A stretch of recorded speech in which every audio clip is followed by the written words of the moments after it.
Bon, Alex Bandou, secrétaire général à l'UPG, l'Union des producteurs agricoles de Guadeloupe. Et donc, nous avons fait une petite visite à l'exploitation, quand on a planté. Et après, rapidement, on a fait une petite historique à l'histoire de l'exploitation, là, mais surtout l'histoire du foncier agricole en Guadeloupe et le combat qui démarre à Sainte-Rose. À Cadette Sainte-Rose.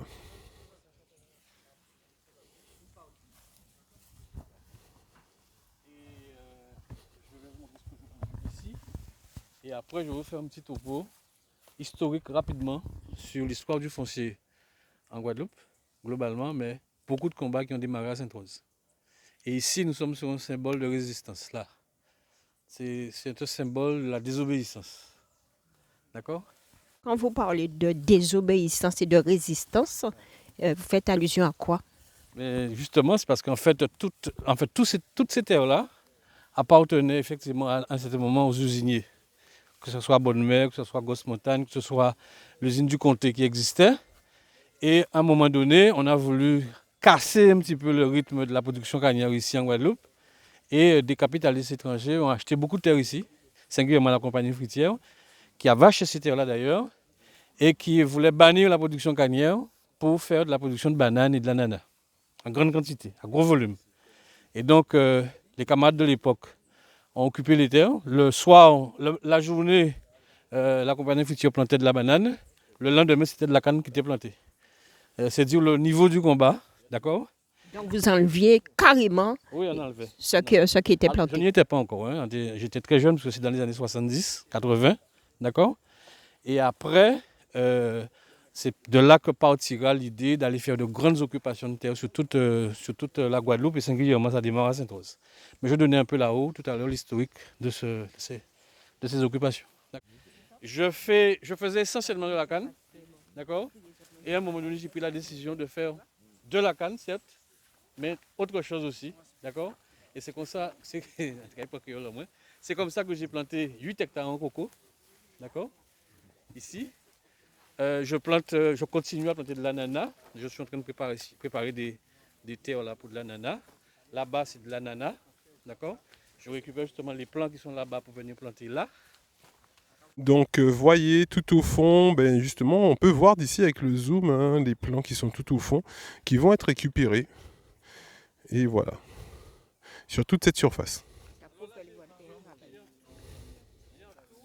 1300 cocotiers pour l'instant. Je vais en planter encore, d'accord? 1300 Je vais cocotiers. expliquer tout à l'heure. Alors, j'ai un objectif ici, sur cette parcelle-là, d'environ 500 tonnes de coco là. D'accord? Et donc, pour l'instant, je fais de l'eau avec. J'ai un champ là, j'ai un champ en bas qui produit déjà. Je fais de l'eau de coco pour l'instant. Mais à terme, le bâtiment que vous voyez là, c'est pratiquement une petite usine que je vais faire pour faire non seulement de l'eau de coco, mais pour faire aussi du compost. Petit mariage avec du compost. Après, il y a peut-être du charbon actif, je ne sais pas. On est en train d'étudier des choses. D'accord? Voilà. OK? Donc, je veux faire, même si j'ai de la canne, j'ai de l'ananas à côté, mais je fais du coco mon cœur de métier. D'herbicides, pas d'engrais chimiques. Les cocos sont en train de pousser avec leur propre force. Pour l'instant, je n'ai fait aucun apport. Je suis en train de mener une expérience là-bas. Mais c'est avec le coco même. C'est-à-dire que quand j'ai coupé les cocos, je mets au pied. Parce qu'à l'époque, on utilisait beaucoup la hampe de banane. Ça nous croit que kina banane là. C'est très riche en potasse et tout ça. Et donc, je suppose que le coco doit être pareil. Je n'ai pas fait d'études particulières dessus, hein, mais je peux supposer que le coco doit être pareil, puisque le cocotier se comporte pratiquement comme un bananier aussi. C'est comme une grande herbe. Et donc, je peux supposer que, effectivement, ça peut apporter aussi aux racines. Alors, pourquoi ne pas donner effectivement un peu de force à la pousse? Est-ce que ça peut être toxique? Pourquoi Non, pas? non, c'est pas ça, c'est un choix. C'est un choix, je veux que le cocotier pousse tout seul. Je vais faire un apport hein, en végégois, puisque je suis passé ce matin au moule pour voir comment je peux avoir des camions de végégois, c'est-à-dire tous les déchets organiques qu'on jette ici et qui est broyé et composté à Gardel. Je vais récupérer, mais c'est de la production naturelle. D'accord. D'accord? Ah oui, d'accord. Et je mettrai ça au pied pour l'aider. Mais je ne veux pas faire d'apport chimique. Quand vous préparez la terre comme ça, monsieur, combien de temps après vous pouvez Ah non, mais commencer faut prendre son temps. Il ne faut pas être pressé pour préparer le terrain. Plus on est pressé, plus on plante de l'herbe. D'accord. D'accord? On donne un labour, 2 labours, 3 labours, le temps qu'on puisse tuer les graines. Et après, on prépare définitivement pour faire la plantation. Ça vous demande combien de Ça, au temps? moins 2 mois, 3 mois. Pour être bien. Ouais. Là-bas, au fond, c'était des maracujas, mais j'ai un gros problème avec les fourmis manioc. Donc j'ai des maracujas là, j'ai des maracujas au fond, là-bas, près de la rivière, mais le gros problème, c'est des fourmis manioc. Ça ne me laisse pas récolter. J'étais à un moment donné le plus gros producteur de maracujas en Guadeloupe, après Bastao, à Saint-François. Et j'ai pratiquement arrêté, mais je vais retenter quelque chose là. Oh, vous voyez beaucoup d'espace entre le cocotier, c'est volontairement, je laissé 10 mètres, c'est pas la norme, hein, c'est 7 mètres par cocotier. Et volontairement, je laisse à peu près 10 mètres par cocotier. Et sous l'allée aussi 10 mètres à peu près, voire plus. Et là, justement, lui, c'est lui qui va faire le travail pour moi. Je vais faire des trous à tous les 2 mètres ici, là. Sur toute la parcelle, je mettrai une banane pomme, un cacaoyer. Une banane pomme, un cacaoyer. D'accord? Pourquoi? Hein? Parce que déjà, je veux occuper l'espace. D'accord? Trop d'espace. La banane pomme va pousser plus vite que le cacaoyer et va faire de l'ombre pour le Voilà, c'est cacaoyer. exactement ça que Ensuite, le cacaoyer, pourquoi? Parce que le cacaoyer aime bien être dominé. Le coco à thème va dominer le cacaoyer. Donc, j'aurai 2 productions phares sur la même parcelle. Ils disent que le café aussi, c'est le même Le café aime système ça. que- Ouais. Il aime le- Alors, juste une petite parenthèse. Donc, quand vous disiez effectivement tout ce qui est compost naturel, on peut voir à côté avec les coupes de coco, en fait. C'est un peu ce que vous disiez pour leur donner un peu de pouce, un peu de force. Alors là, je mène une expérience. Je commence une expérience. Bon, pour l'instant, je n'ai pas encore mon boyeur. C'est pour ça que je fais le bâtiment. J'ai commandé un gros boyeur pour boyer tout ça. Alors, j'allais jusqu'à présent mettre dans la déchetterie au Lamentin. Mais depuis quelques temps, j'ai pris la décision de mettre ça au pied. Pourquoi? Déjà, ça amène de la fraîcheur. Mais je suis en train de mener une expérience.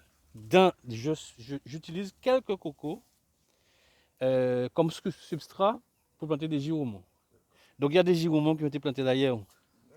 Donc, je vais voir comment ça évolue. Il y a de l'ombre, il y a de l'humidité. Et après, il y aura du soleil. Donc, on va voir. Si ça marche, je vais faire avec le concombre, je ferai avec les concombres et le giromon. Un cocotier nain, ben, vous voyez, à peine à 1 mètre du sol, à peine à 1 mètre du sol, on a déjà des cocos qu'on peut boire. Cocotier nain à Cadette Sainte-Rose.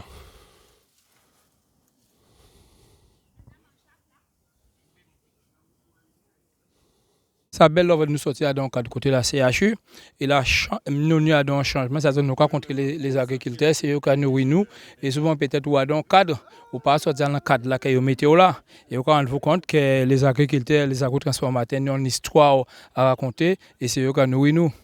Voilà, si nous ne pas connaître Bandou et Bandou nous histoire c'est beaucoup déjà goumé et puis Banaradi Belon pour mettre un pays là pour la jeunesse force pour bailler espoir de continuer l'agriculture parce que si nous pas agriculteurs et quand on manger nous que trouver un bateau quand on a dit voilà.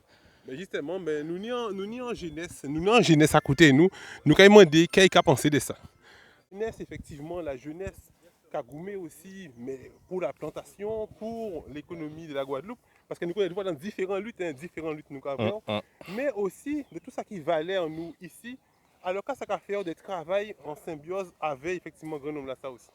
Ben, Alex, c'est un homme qu'on connaît depuis tout jeune. C'est en grandissant dans le quartier l'éveil, c'était président de l'association main. Donc on connaît encore considéré comme papa main. Depuis tout ça, on connaît les, donc c'est considéré papa main. Et de travailler veille de temps en temps dans l'agriculture, de développer des bitins veille, c'est son valeur bas pays là. Parce que c'est un homme qui a goumé en l'eau bas pays là, qui a porté en l'eau monève, qui a pensé tout le monde qui a la télé, qui a parlé pour le peuple là. Donc son monde a aimé aussi, à respecter pour tout le travail qu'il a fait pour le peuple là. Donc nous sommes bien contents de travailler veille, avec Jod là, avec espérance, bien contents de voir la plantation. Force. Donc là, on a la goutte, on Zanana à Sainte-Rose, avec les planteurs de Cadette Sainte-Rose. Donc il y a une vidéo, plusieurs vidéos qui vont arriver avec monsieur Kémy Seba.